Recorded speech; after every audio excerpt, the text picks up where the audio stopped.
Hello, everyone, and welcome to another episode of Speak, Film, and Enter, a podcast where we review and rank movies. I'm Nate. And I'm Dylan. And I am Adam.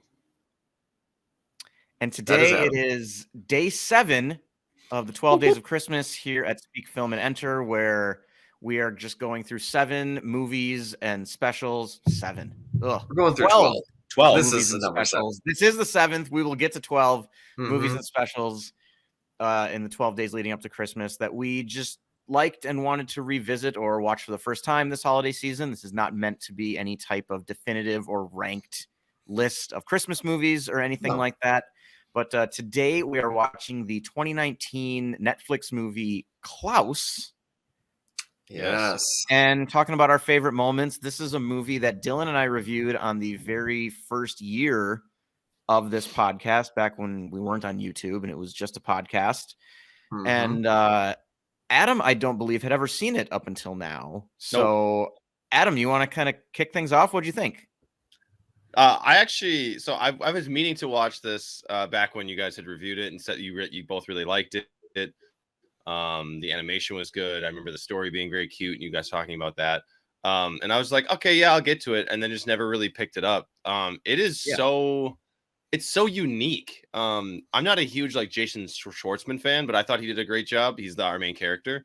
And its setting is fun. The type of story it's telling with the two opposing families being two opposing factions always warring with each other was very strange. I was like, why are we putting war in a Christmas movie? But it was fantastic. It's a feud. Decade-long feud. I wouldn't call it a war. Yeah, well, but there's they take it very seriously. Fears and general angst amongst the people. It was really good. I really enjoyed it. I absolutely loved the opening, the aesthetic of him being in a lavish lifestyle, being very, very Emperor's New Groove-esque at the beginning. Yes. Yeah, very Cusco-esque. So we drew some parallels and really like that. Yeah, I think a lot of Cusco. Oh, go ahead. No, I think that's what we said when we reviewed it back when it came out. Just the animation style and the pacing and kind of comedy that they're going for. Yeah, the timing. It felt very Emperor's New Groove, and like you said, that's unique now because that style of animation and Disney and Pixar and all that have gotten away from that. So it does feel like a throwback, and it feels unique and. I like it. It's still apparently it scratches that itch that it makes me feel like I'm 10 or 12 or however old I was when Emperor's New Groove came out. It's silly jokes that probably I shouldn't be laughing, but they always make me chuckle. There's so many moments in this that's just oh, that was a dumb joke, but it's genuine. It's genuine and heartfelt. There's a lot of heart in this movie, and it really, especially for being a Christmas movie, it really hits that niche, you're saying, of being kind of that new age, new Christmas story without having to go back to the well of all the Santa stuff and rehashing all of this. It's very much its own thing, and it's wonderful. For me, the two things that really stick out are, number one is just the look of this movie. This captures that just sort of beautiful, winter wonderland feel. Yeah. Maybe better than anything I've ever seen. Just the town is Smeerensburg. Yes. The town of Smeerensburg looks great. All the kind of forestry around it looks really good. And that one scene when they kind of go through when Rashida Jones' character sort of takes him through the town to be like, look, you're making a positive impact here. And you get sort of the market and everybody's ice skating out on the lake or the river there with kind of the houses out over it. That's just beautiful. Cool. And there's so much just visual wonder going on here that I really, really like that. So it kind of steeps you in that feeling so well that even if there's a scene that maybe isn't amazing, it doesn't really matter that much because you just feel like this all looks right. Yeah. Yeah. And then I also just really love how they kind of playingly allude to this is where some of the legend when the lore started with like the flying sleigh and reindeer, Yeah, or the reindeer in general, or the lump of coal is just because he kind of hates this one kid. Yep. Or like it'll appear like, you know, under the tree or by the fireplace, normally just because he goes down the chimney and then doesn't want to go any further into the house. So it's just like the closest to where he can drop it off and then get back up the chimney. Yeah, I suppose like when I said like it doesn't like rehash like the Christmas story, it's the origin story almost, and it's like it's in a different way than I feel like most Christmas movies. They just act as if it's established. And this is it's such an interesting, like, and also it's J.K. Simmons plays our Klaus. And who doesn't love J.K. Simmons? He's perfect. Yep. He's absolutely perfect in this role. So I don't know. Yeah, I like that a lot. I thought that the stuff with the kids in the town was really set up well. Kind of this idea that like they don't want any part of the, you know, feuds that their parents have lived their whole lives under. Like they have no problem playing with the kids on the other side of the fence. And then once this starts happening and the rumor spreads about this Klaus thing and stuff, it creates this dynamic where like all the kids are already like, through the power of Christmas, they're already over the feuds. Like they don't care. Like, and then that is infectious. Yeah, I really like that. And honestly, again, the main character, you know, Jesper, like I said, I just think he reminds me a lot of Cusco, and you know, from a wealthy family, then he's thrown into a situation where none of that matters and he has to prove himself and earn it. And even though he at first just complains a lot and always seems like he's in over his head, like he just keeps trying, and it's just like, how do you not like eventually kind of like him more and more as this movie goes on? You know, I think that does a really good job of making you like this guy, especially because it needs to pull that off, because the first like 30 minutes are not very Christmassy at all. It's a story about a postman and the mail and like the logistical like problems of like getting mail to these places. Like, so you know, it's like you need to trust it through those first 30 minutes before it really actually starts getting Christmassy. Yeah, you really got to buy in, and that's like that's what Nate was saying, is like that's where it shows, it like really steeps you in the environment, like the houses like overlooking the bay and it being like a dangerous place. There's like a shipwreck, like all of this stuff going on. Like the post office he gets to is like doesn't have a roof. There's basically no walls. Like all of this stuff just sets the scene. Like obviously you know it's going to get better. He's got to put in some work, but letting you dive in and live in the environment with the character. With Jesper, and then like getting the rise out of it, like that's what's most impressive here. And then the last thing I want to say is we got a really great. I was really surprised by the cameo from Norm Macdonald. Rest in peace. So that was really cool to see. I was like, oh my god, like I haven't seen Norm in a serious role in ever. Like that was. Yeah, I wonder. It makes me wonder if this was one of his last roles, and it just kind of.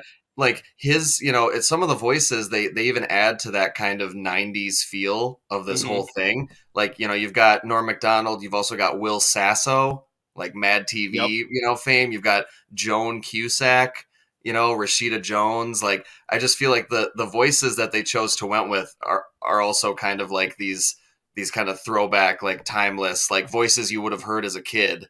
And now they're like still. Like they chose them to be these voices. Like, yeah, I thought Norm Macdonald was great. Yeah, as soon as I heard his voice, I'm like, oh, sweet. He got to have some good jokes in there. He did.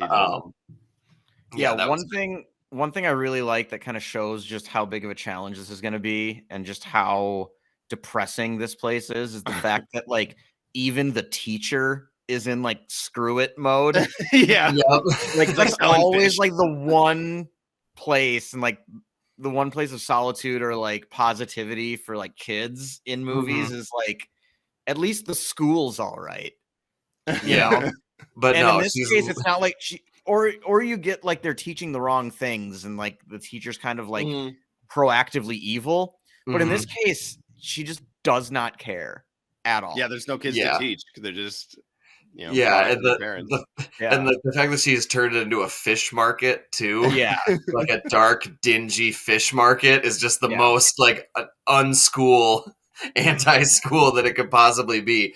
And I like too that even it sets up the dynamic where she just wants to get out of there. And then as kids start wanting to go to school, she has to she isn't immediately just like, oh, okay, I guess I will just teach. Like, there are a few scenes where she doesn't want to completely buy in, and she is agonizing over whether to use some of the money that she's been saving up for school supplies. Mm-hmm. So then when she finally does commit and is like, why would I want to leave now? Like, look at what you've done. It makes it even that much more heartwarming. Absolutely. And I like too that there was a little bit of a romance with her and Jesper, but it at no point was like the main focus of the story or anything. Yeah. It was just kind of like a side effect of just like all the positive things he's doing. And they didn't like lean into it and make it all about like, and he's looking for love.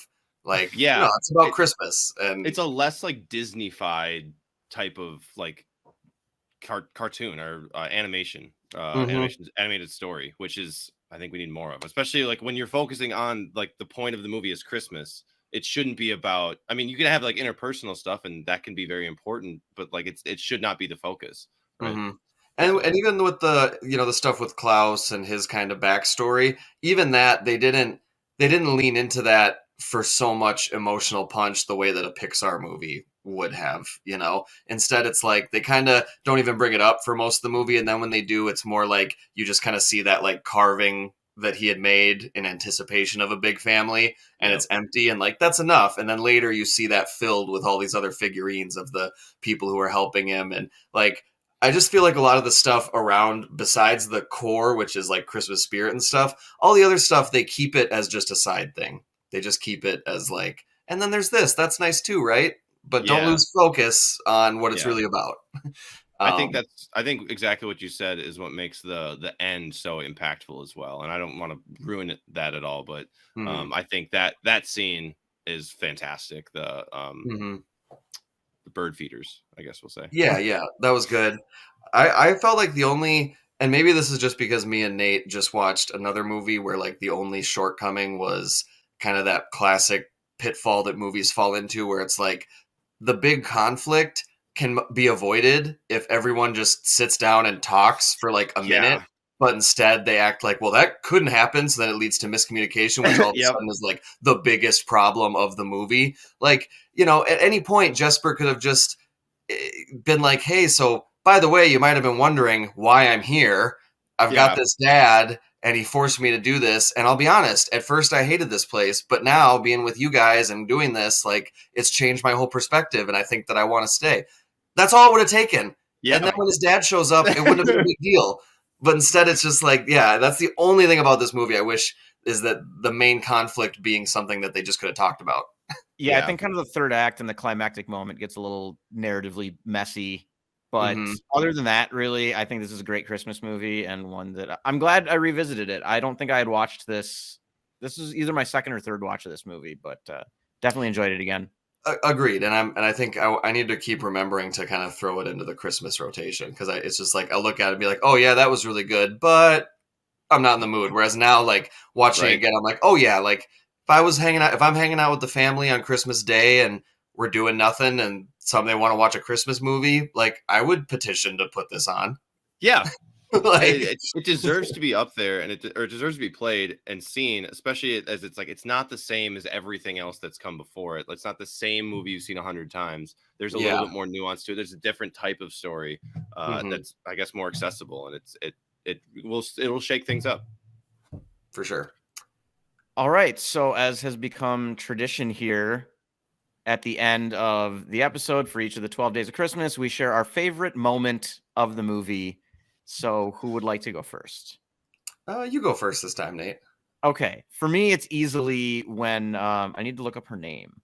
When Alva shows Jesper around on kind of the impact that he's had on the town, and we just get the tour of the town market and all the ice skating and stuff. And that just captures the spirit of this movie, I think, as well as anything else. And the animation is just beautiful. There are a couple shots there that I think are like easily screensaver worthy. And it's just a really nice moment that looks fantastic. So that's my pick. Nice. I would probably go, I think that's a great choice, especially that one shot in particular that you're thinking of, because it's very striking. And once you see it, you're just like, oh, that was brilliant for them to do it that way. And I think they have for the Christmas tree, they have like one of the boats, like, it's like they light up like, what is it, like a whale or it's like some sort of sea thing that they like It's a big lift whale, on like a crane. It's a big, It's a and big so whale, that's yeah. cool.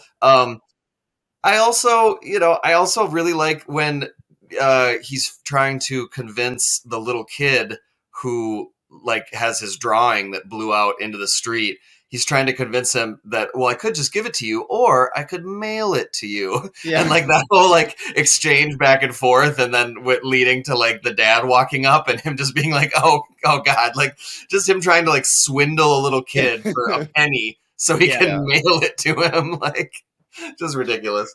But yeah, that'd probably be mine.